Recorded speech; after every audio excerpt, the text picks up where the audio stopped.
구원에 이르는 지혜 제2장 세상의 누룩을 내버리라 세 번째 시간입니다. 술 취하지 말라 라는 소제목하에 7개의 질문으로 되어 있습니다. 1번 에베소서 5장 18절은 술 취하지 말라 이는 방탕한 것이니 오직 성령으로 충만함을 받으라고 합니다. 술 취하지 말라는 것이 무슨 뜻인가요? 2번 오직 성령으로 충만함을 받으라는 말씀은 무슨 뜻인가요? 역시 우리 성도들에게 어떻게 하라는 말씀인가 하는 질문입니다. 3번 성령으로 충만한 상태는 진리로 충만한 상태를 말합니다. 술 취한 상태는 어떤 상태를 의미하나요? 4번 술은 마시는 술을 의미하나요? 아니면 다른 무엇을 비유한 것인가요? 5번 이사야 28장 7, 8절은 제사장과 선지자도 독주로 말미암아 옆걸음치며 포도주에 빠지며 독주로 말미암아 비틀거리며 환상을 잘못 풀며 재판할 때에 실수하나니 모든 상에는 토한 것, 더러운 것이 가득하고 깨끗한 곳이 없도다 라고 선포하고 있습니다. 무슨 의미인가요? 6번 제사장과 선지자가 마신 독주와 포도주는 마시는 술을 의미하는 것이 아닙니다. 무엇을 비유한 것인가요? 7번 세상의 누룩으로 빚어진 포도주와 독주의 예를 하나씩 들어보세요. 네, 이렇게 해서 모두 7개의 질문입니다. 구원에 이르는 지혜 제2장은 세상의 누룩을 내버리라 는 제목이고요. 자, 오늘은 그 세 번째 시간으로 에베소서 5장 18절 말씀, 네, 우리 성도님들께서 많이 암송하고 계시는 그런 말씀이지요. 자, 술 취하지 말라라는 소제목 하에 7개의 질문들을 살펴보고자 합니다.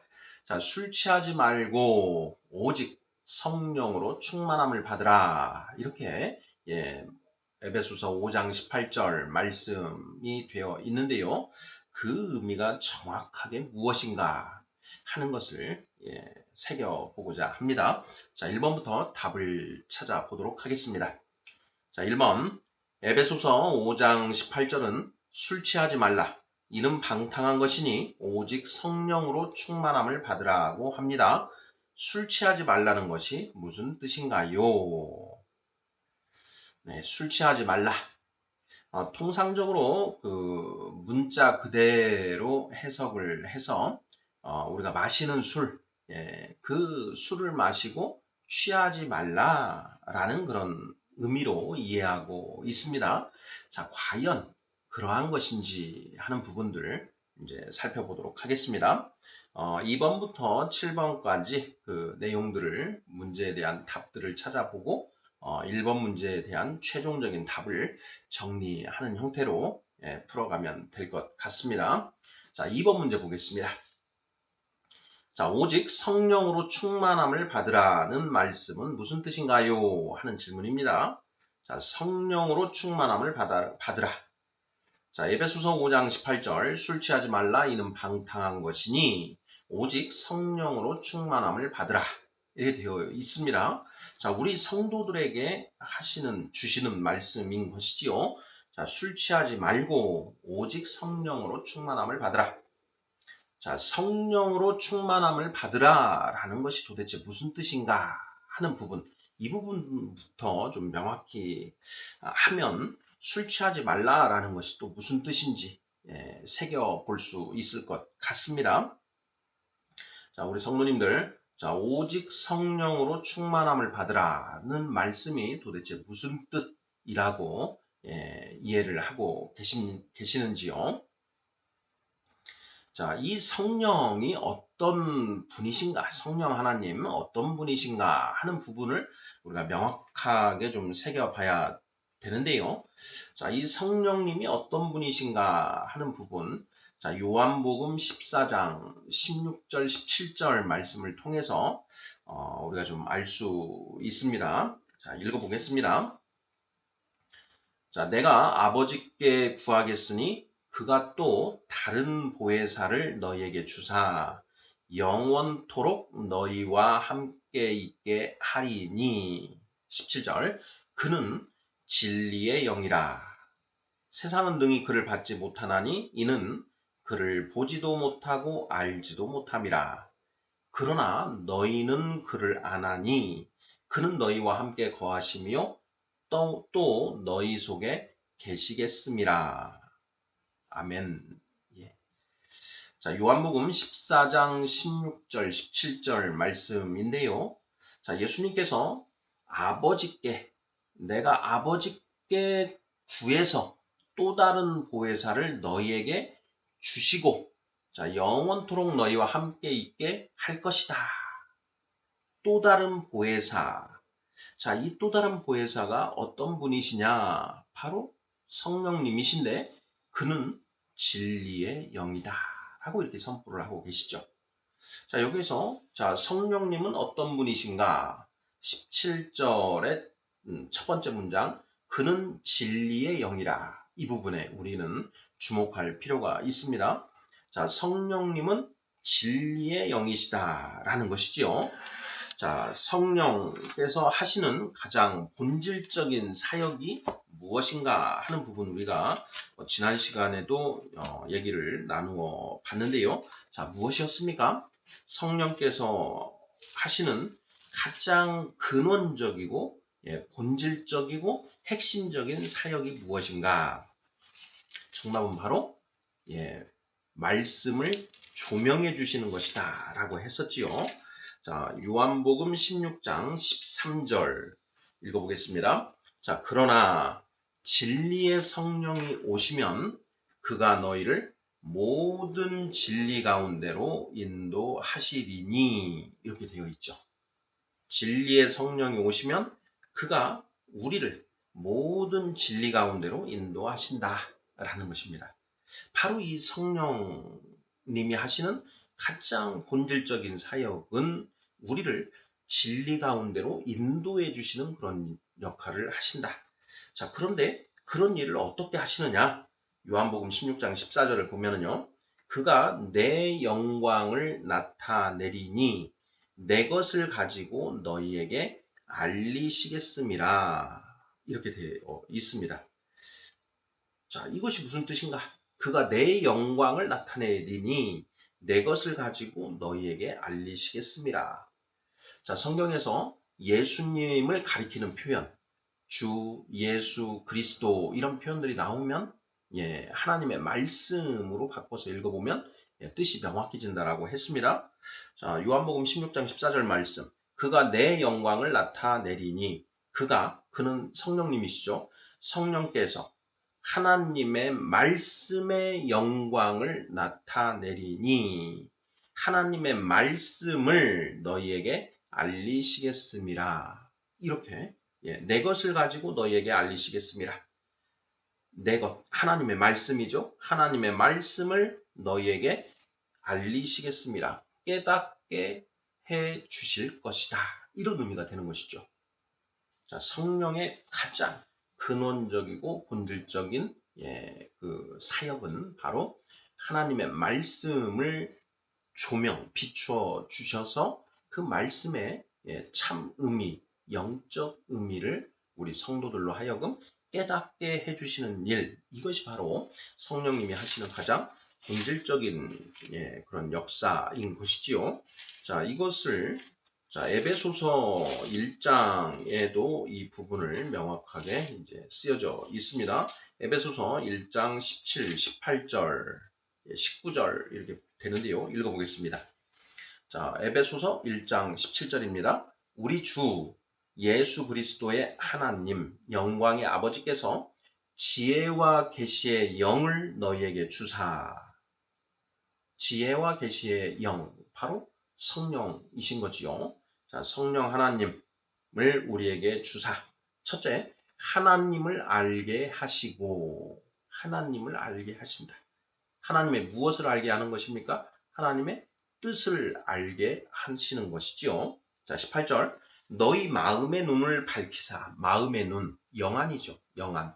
영안을 밝혀주셔서 그의 부르심의 소망이 무엇이며 하나님이 우리를 불러주신 그 소망, 불러주신 이유가 무엇인지, 부르심의 소망이 무엇이며 성도 안에서 그 기업의 영광의 풍성함이 무엇이며 그 기업, 새하늘과 새 땅이죠.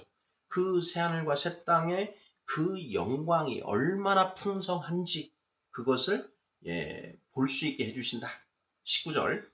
그의 힘의 위력으로 역사하심을 따라 믿는 우리에게 베푸신 능력의 지극히 크심이 어떠한 것을 너희로 알게 하시기를 구하노라. 이렇게 되어 있습니다.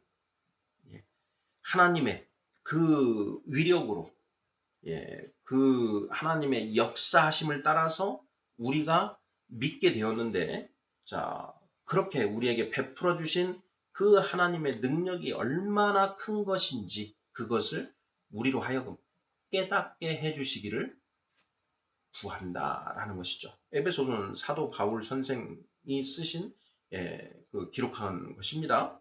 바로 자 지혜와 계시의 영, 그 지혜와 계시의 영 성령이 우리 안에 오셔서 우리 마음의 눈을 밝혀주셔서 세 가지를 우리로 하여금 깨닫게 해주신다라는 것이죠. 첫째, 하나님이 우리를 불러주신 그 이유가 무엇인지를 알게 해주신다. 그 이유가 무엇입니까? 디모데후서 3장 17절이죠. 자, 우리가 모든 선한 일을 행할 그런 능력을 갖추게 하려 하심이라.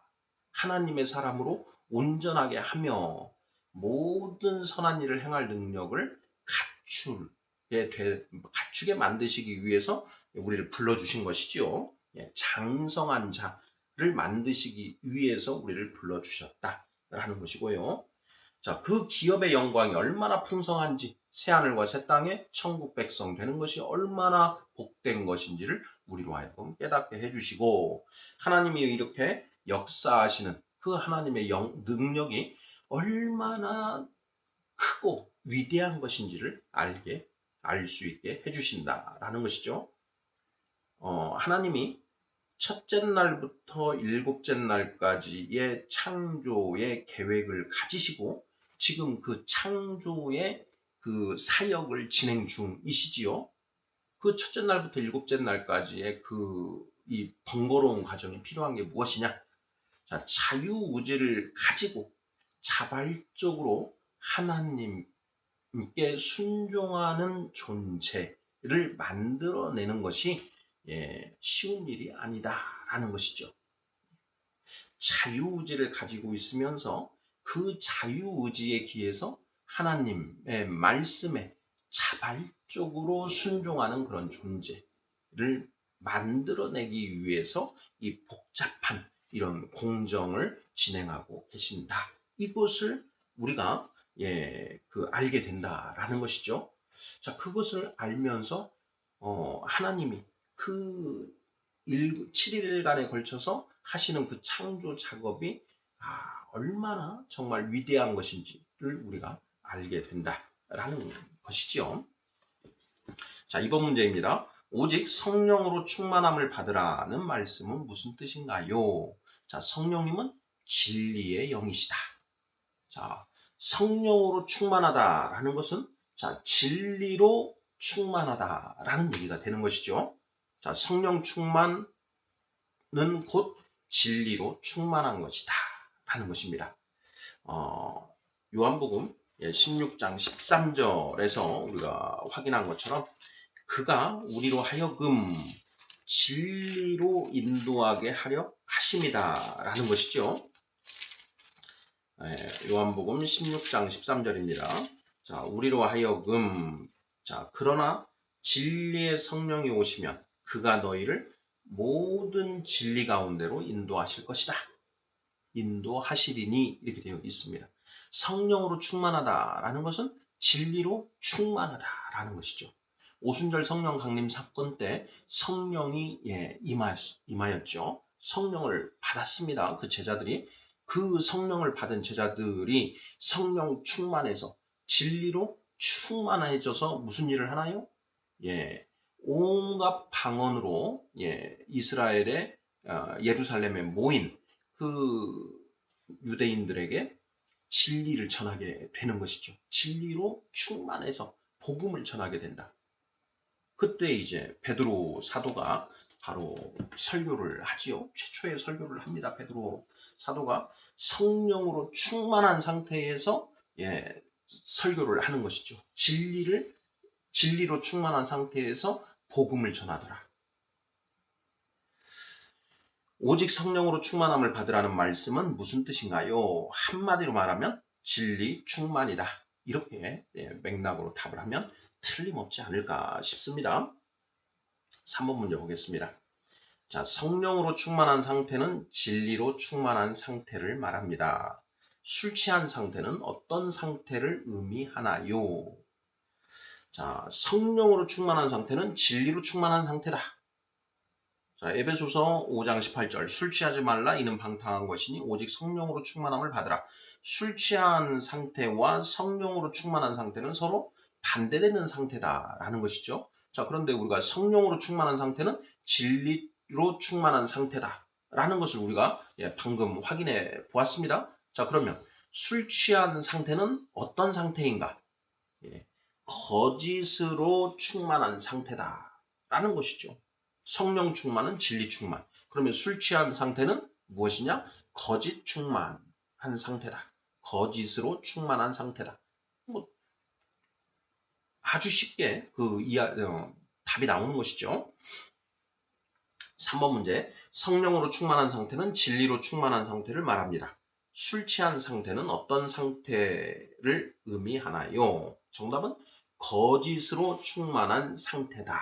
이렇게 답하면 그 누구도 반박하지 못할 답이 되지 않을까 싶습니다. 자, 4번 문제 보겠습니다. 자, 술은 마시는 술을 의미하나요? 아니면 다른 무엇을 비유한 것인가요? 하는 질문입니다.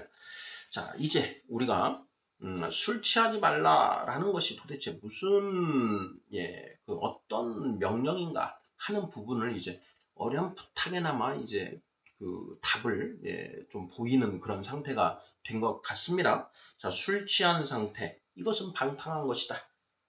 자, 거짓으로 충만한 상태다라는 것입니다. 자, 그러면 술은 무엇을 의미할까?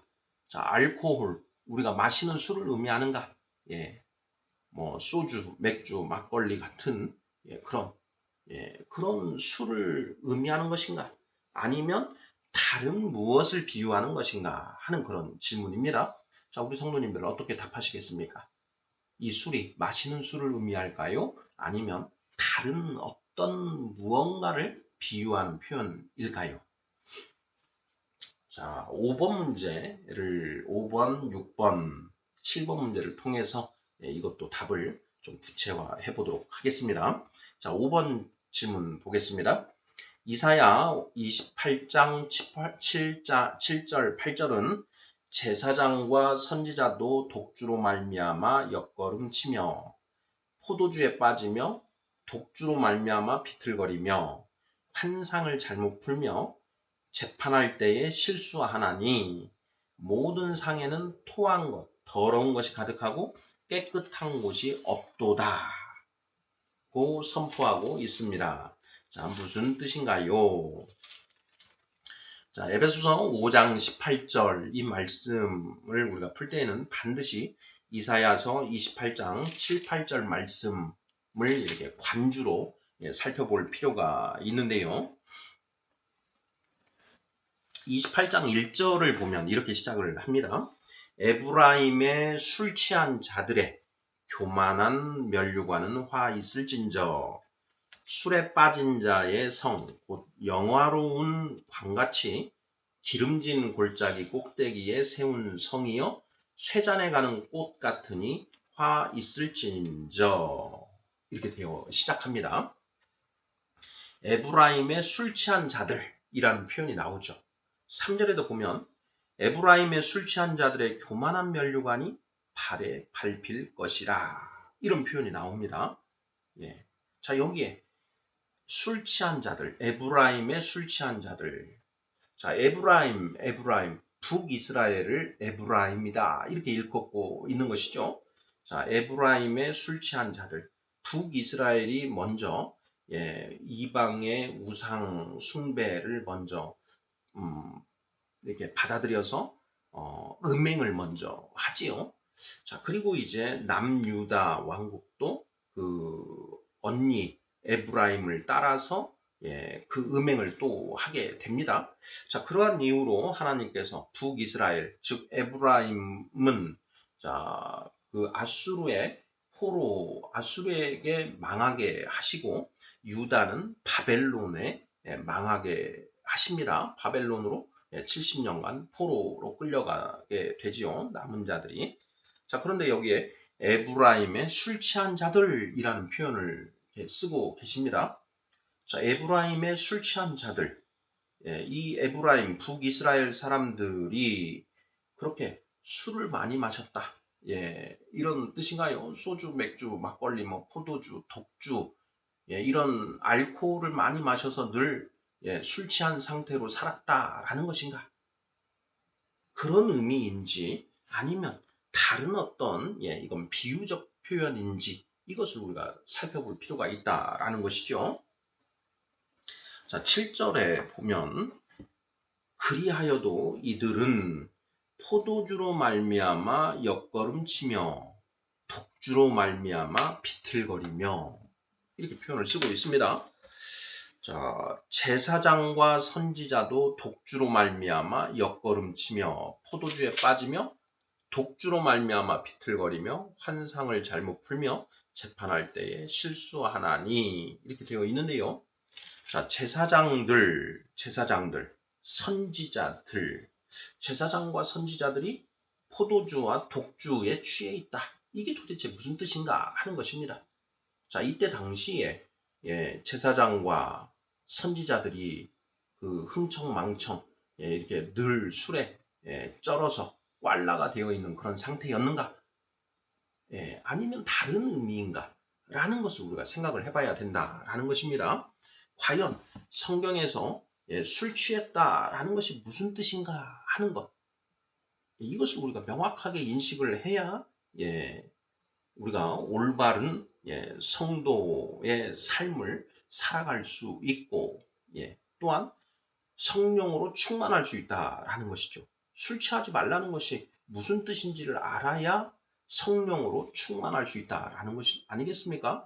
우리가 성령으로 충만해야 된다라는 것. 이것을 우리가 교회에서 수없이 서로 말하고 듣고 하는데 성령 충만이 무슨 뜻인지도 모르고 술 취한다는 것이 무슨 뜻인지도 모르면 도저히 이 말씀에 우리가 순종할 수가 없는 거 아니겠습니까? 자, 이사야서 28장 7, 8절에 포도주에 취하고 독주에 취한다 라고 하는데 도대체 이게 무슨 뜻인가 하는 그런 질문입니다. 우리 성도님들 자, 어떻게 답을 하시겠습니까? 자, 이사야서 28장 7, 8절에 제사장과 선지자도 독주로 말미암아 옆걸음치며 포도주에 빠지며 독주로 말미암아 비틀거리며 환상을 잘못 풀며 재판할 때에 실수하나니 모든 상에는 토한 것 더러운 것이 가득하고 깨끗한 곳이 없도다 라고 선포하고 있는데 이게 무슨 의미인가요? 하는 질문이지요. 자, 어떻게 답하시겠습니까? 자, 모든 상에는 토한 것, 더러운 것이 가득하고 깨끗한 곳이 없다. 술을 많이 마시고 취해가지고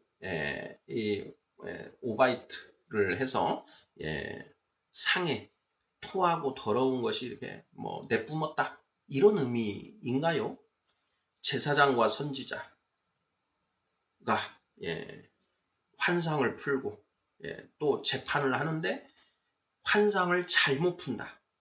재판할 때 실수한다. 왜 그러느냐?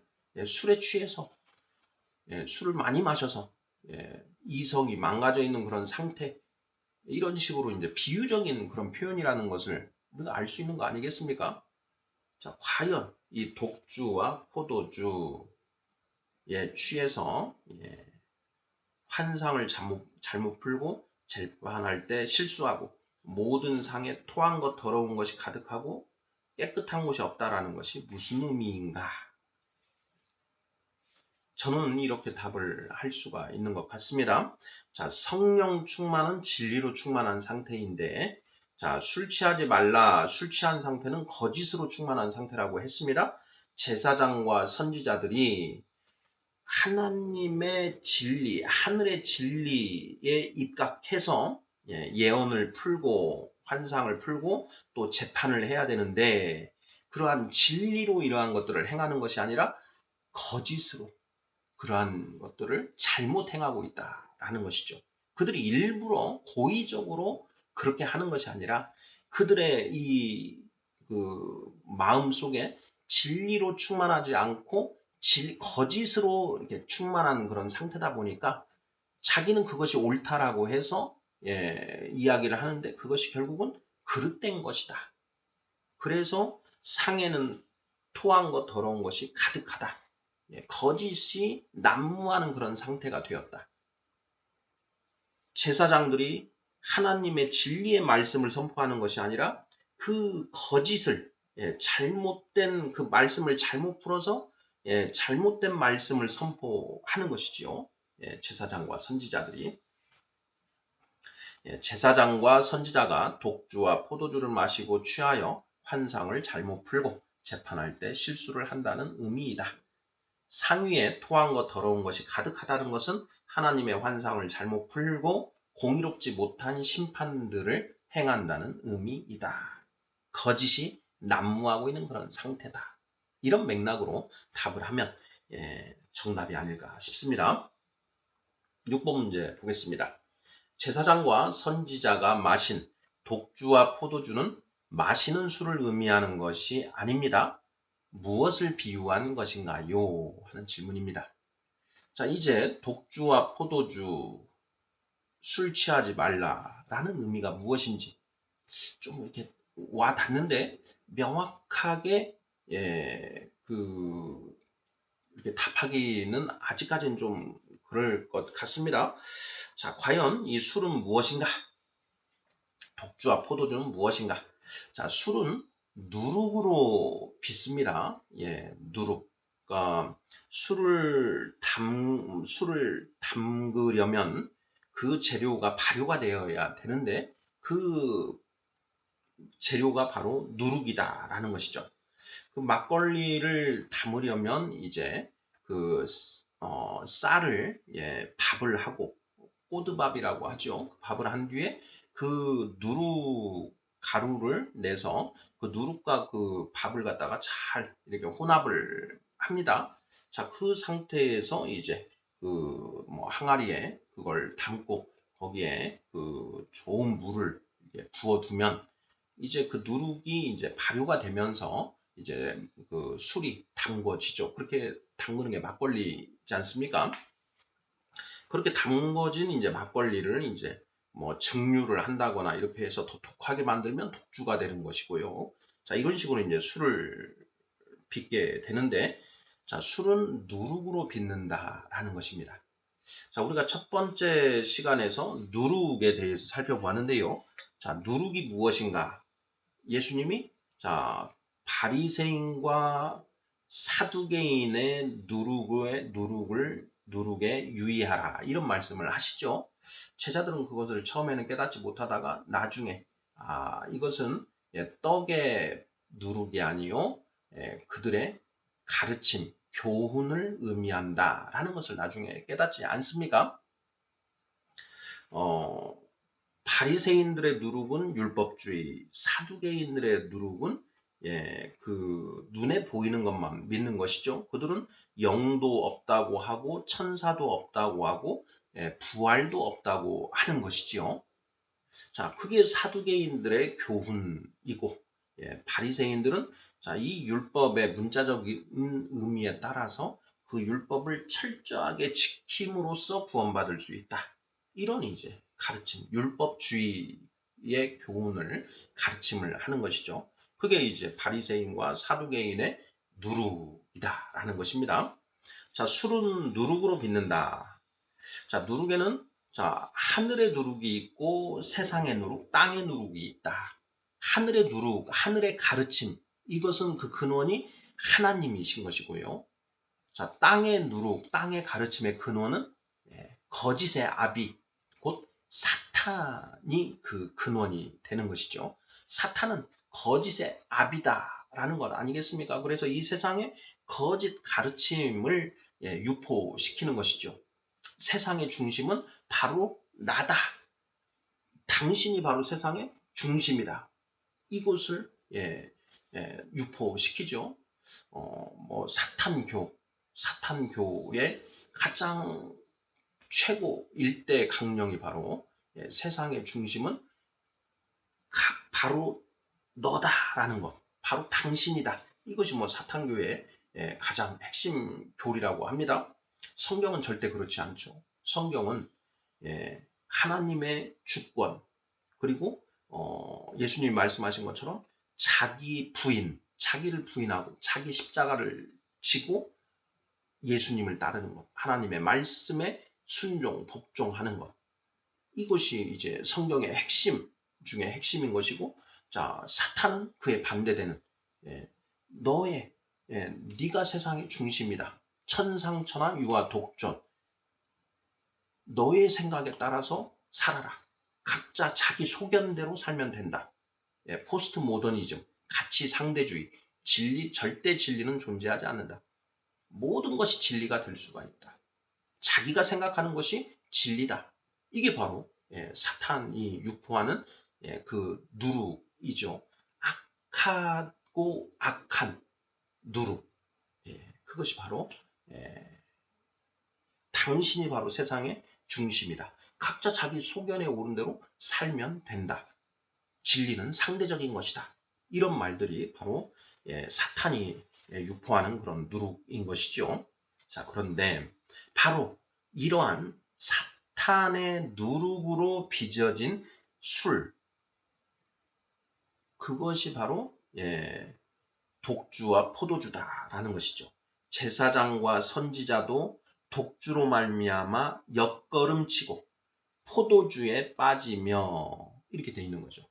바로 그 사탄의 그 거짓 가르침으로 빚어진 술, 이걸 이제 독주와 포도주 이렇게 표현을 하고 있다라는 것입니다. 자, 그러면 누룩으로 술을 빚었는데, 자, 누룩은 자, 사탄이 유포하는 거짓 가르침이다. 그럼 이 술은 무엇이냐? 자, 그 술은 세상의 문화 이렇게 생각을 하면 딱 맞지 않을까 싶습니다. 술 취하지 말라. 세상의 거짓 문화에 젖지 말라라는 것이죠. 거짓 문화에 빠져들지 말라. 세상의 거짓 풍조.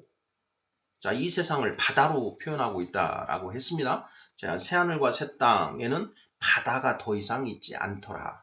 세상의 거짓 그 온갖 사상과 가르침, 문화, 거짓 문화들로 이리 파도가 치고 저리 파도가 치는 이것을 바다다 이렇게 표현을 하는데 새하늘과 새 땅에는 그러한 것들이 더 이상 존재하지 않는다. 이런 의미로 이해하는 게 맞지 않은가 하는 것 지난 시간에 우리가 살펴보았죠.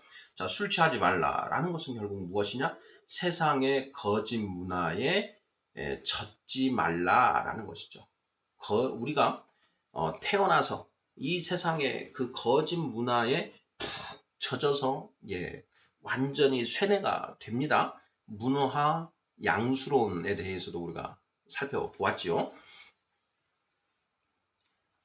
제사장 6번 제사장과 선지자가 마신 독주와 포도주는 마시는 술을 의미하는 것이 아닙니다. 무엇을 비유한 것인가요? 세상의 누룩으로 빚어진 술, 즉 세상의 거짓 문화, 잘못된 문화, 세상의 거짓 풍조를 가리킨다. 이런 맥락으로 답을 하시면 딱 맞지 않을까 싶습니다. 자, 7번 질문입니다. 세상의 누룩으로 빚어진 포도주와 독주의 예를 하나 들어보세요. 예를 하나씩 들어보세요. 이런 질문입니다. 자, 포도주와 독주.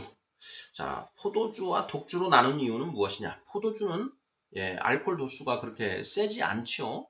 뭐 포도주 하면 보통 13도, 13.5도 이 정도 이제 도수인데요.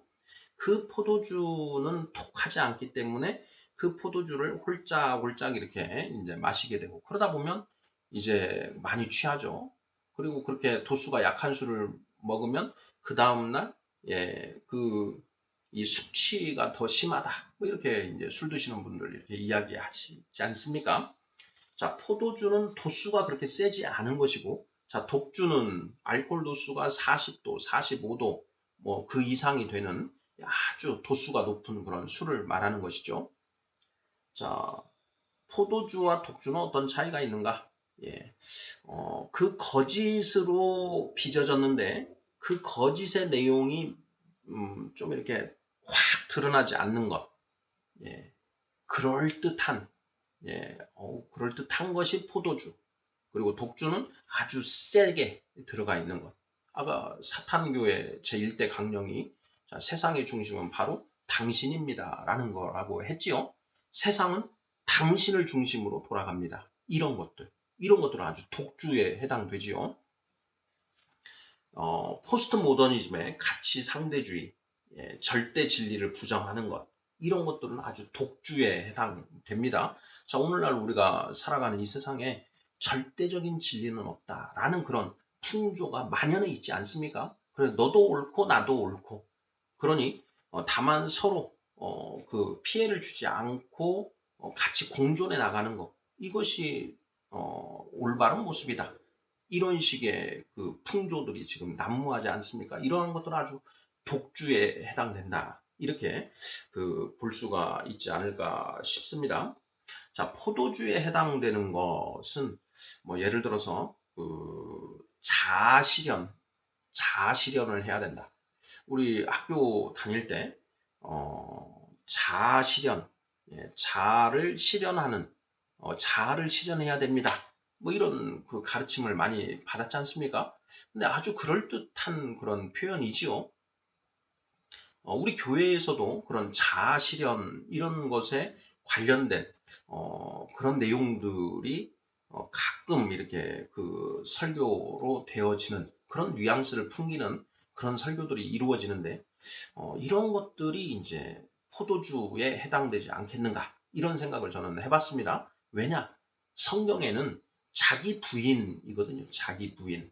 나를 부인하고 오직 하나님의 말씀을 따라가는 것. 이것을 얘기하는데 자아 실현은 자신의 뜻을 실현하고 자신의 어떤 그런 가치를 이렇게 실현해 내는 것이지 않습니까? 자, 우리는 질그릇에 불과하지요. 사도 바울 선생이 자, 우리가 질그릇의 보배를 가졌도다. 우리가 존귀한 존재가 되는 것은 나 자체 때문에 그런 것이 아니라 우리 안에 성령 그 보화가 우리 안에 들어와 있기 때문에 우리가 그 보화 덕분에 진귀해진 거지 존귀한 존재가 된 것이다. 이런 맥락이지 않습니까? 그런데 우리 자체가 어떤 값어치가 있는 그런 존재, 당신은 사랑받기 위해 태어난 존재다. 이것도 우리가 조금 생각을 해봐야 됩니다. 우리는 정말 하찮을 것 없는 하찮은 그런 존재이지요. 지옥에 가서 불쏘시가가 되어야 마땅한 그런 존재다. 이것이 그 성경의 우리 인간관 아니겠습니까?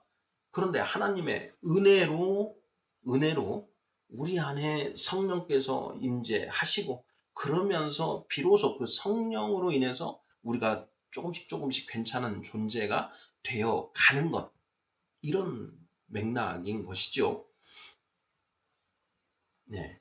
자, 자아실현이라고 하는 자기 존중 이런 것들, 이러한 것들이 그럴듯한, 그럴듯해 보이는 어떤 그런 포도주에 해당되는 어떤 그런 문화, 사조, 풍조가 아닐까. 저는 이렇게 예를 한번 들어보았습니다. 이 외에도 많은 어떤 그런 게 있겠지요. 사랑은 움직이는 것이다. 사랑은 움직이는 것이다. 광고 카피에 나오죠. 자, 사랑은 움직이는 것이다. 이런 것들은 어떤가요? 독주일까요? 포도주일까요? 자, 남자는 여자하기 나름이에요.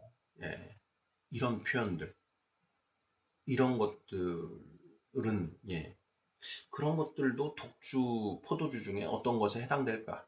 이런 것들을 우리가 분별할 필요가 있습니다. 자, 7번 문제. 세상의 누룩으로 빚어진 포도주와 독주의 예를 하나 들어보세요. 이미 살펴보았습니다. 자, 1번 문제로 한번 다시 돌아가 보죠. 자, 에베소서 5장 18절은 술 취하지 말라. 이는 방탕한 것이니 오직 성령으로 충만함을 받으라고 합니다. 술 취하지 말라는 것이 무슨 뜻인가요? 이제 좀 명확해지지 않았습니까? 자, 술은 세상의 누룩, 그 거짓 가르침으로 빚어진 세상의 문화를 가리킨다. 그러한 세상의 문화에 젖지 말라, 젖어들지 말라라는 것이죠. 왜? 우리는 성령을 받았고, 우리는 진리의 세계로, 진리로 충만해져야 되기 때문에 세상의 거짓 가르침으로 우리가 가르침에 젖어들면 안 된다라는 것이죠. 술 취하지 말라. 이는 방탕한 것이다. 오직 성령으로 충만함을 받으라. 진리로 채워져라. 진리로 충만해져야 된다. 이런 의미인 것이죠. 자, 그러면 술 취하지 말라라고 하는 이 의미를 문자적으로 해석해서 술 마시지 말고 또 뭐 술을 한두 잔 정도는 할 수 있지만 술에 취하면 안 된다. 물론 술에 취하는 게 절대 좋은 것은 아닙니다. 하지만 그 술 취하지 마시는 그 술 이렇게 그 해석을 하고 그렇게 그 우리가 가르치고 나누어서는 안 된다라는 것이죠. 성경에서 술은 세상의 거짓 가르침, 사탄의 그 악하고 악한 누룩으로 빚어진 그 세상의 문화를 가리키는 것이다. 그래서 이 세상의 문화를 우리가 조심하고 그런 세상의 문화에 젖어들어서는 안 된다라는 그런 의미입니다. 라고 우리가 명확하게 새겨야 비로소 성령으로 충만할 수 있다라는 것이죠. 세상의 거짓, 그런 잘못된 문화를 버리고 오직 하나님의 말씀, 진리로 충만해져야 된다라는 그런 의미이다라는 것이죠. 구원에 이르는 지에 제2장 세상의 누룩을 내버리라 세 번째 시간 술 취하지 말라라는 제목으로 살펴보았습니다. 아멘.